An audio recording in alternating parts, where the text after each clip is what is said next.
Assalamualaikum warahmatullahi wabarakatuh. Perkenalkan, nama saya Reno Yudita dengan NIM 112210823 dengan jurusan Manajemen Fakultas Ekonomi dan Bisnis Universitas Pelita Bangsa. Hari ini saya akan membahas sesuatu yang menarik. Sebelum membahas, saya ingin kamu melihat video berikut. Apakah kalian pernah melihat perilaku seperti ini?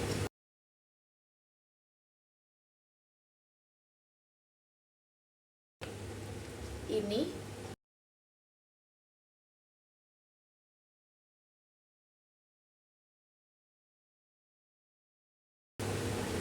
dan juga ini.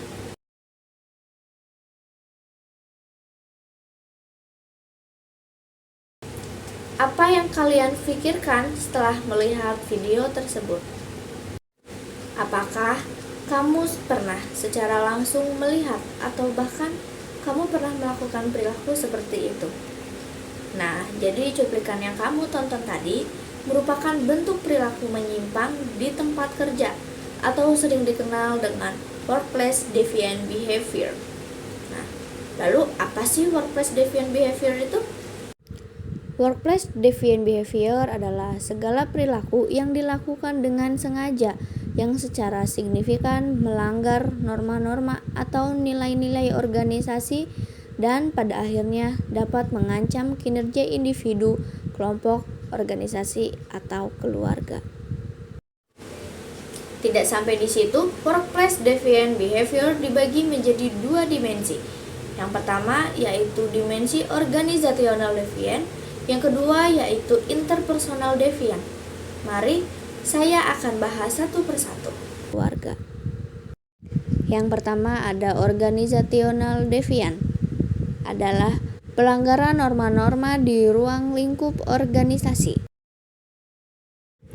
Yang pertama production deviant. Bentuk penyimpangannya ditunjukkan oleh perilaku pekerja tidak sepenuh hati.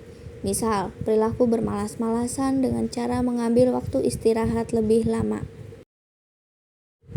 Yang kedua adalah property deviant, yaitu perilaku yang ditunjukkan dari penyimpangan ini berupa sabotase atau mengambil fasilitas kantor. Kemudian ada interpersonal deviant, adalah pelanggaran norma-norma di ruang lingkup antar individu di organisasi. Interpersonal deviant dibagi menjadi dua tipe. Yang pertama, tipe political deviant. Bisa dengan perilaku pilih kasih dan bergosip dengan sesama rekan kerja. Kemudian yang kedua ada personal aggression, berupa perilaku agresif kepada rekan kerja, bisa kekerasan verbal atau mencuri dari rekan kerja. Apa sih dampak perilaku menyimpang? Chris Henny, profesor dari Colorado State University, mengatakan salah satu dampak yang mungkin paling berpengaruh pada perusahaan adalah dalam aspek finansial. Dia juga mengatakan bahwa 3 dari 4 karyawan melaporkan mereka pernah mencuri minimal 1 kali di tempat kerja mereka. Tapi ini di Amerika sana ya. Kalau di Indonesia semoga tidak terjadi. Nah, pada tahun 2005, 95% dari perusahaan yang terdata melaporkan beberapa pengalaman mereka terkait perilaku penyimpangan atau workplace deviant behavior. Lalu, terdapat 75% karyawan yang dilaporkan telah melakukan satu atau lebih bentuk perilaku workplace deviant behavior seperti pencurian, penipuan, penggelapan, vandalisme, dan juga sabotase.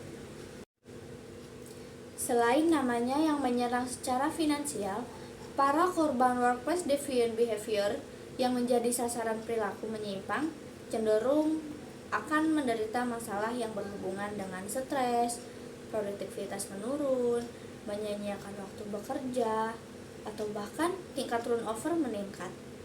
Jadi, penting bagi perusahaan atau organisasi memastikan karyawannya mematuhi norma atau prosedur dan juga kebijakan perusahaan, karena hal ini dapat memfasilitasi perusahaan mencapai tujuannya.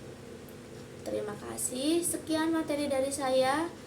Kurang lebihnya mohon maaf. Wassalamualaikum warahmatullahi wabarakatuh.